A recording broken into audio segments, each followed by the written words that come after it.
that made all the decisions. Would you have done a controlled burn? Well, there's the lie. It wasn't a controlled burn, it was an uncontrolled burn. See, I'm a chemical engineer as well as a top health and safety guy. I've got undergraduate and graduate degrees in chemical engineering. You're the first actual expert that we've gotten to speak to. In your opinion, why do you believe that it was an uncontrolled burn? Why are you using that terminology when so far everywhere else we've seen that it was a controlled burn? You can go to a place called West Liverpool downriver, and that's where they burn hazardous waste. And in a hazardous waste situation, they very carefully control the temperature and the amount of oxygen so that they get complete combustion, right? It's time, temperature, and amount of the air-fuel ratio.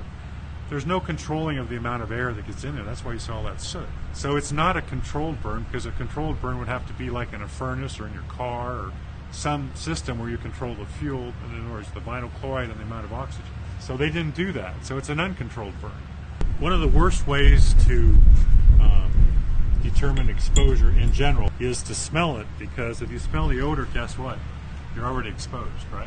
How long have you been doing this? 30 years. I'm in most of the big named lawsuits as an exposure expert. It's a privilege. I get called in to try to figure some of this stuff out. So that's my job always, is what really happened, you know.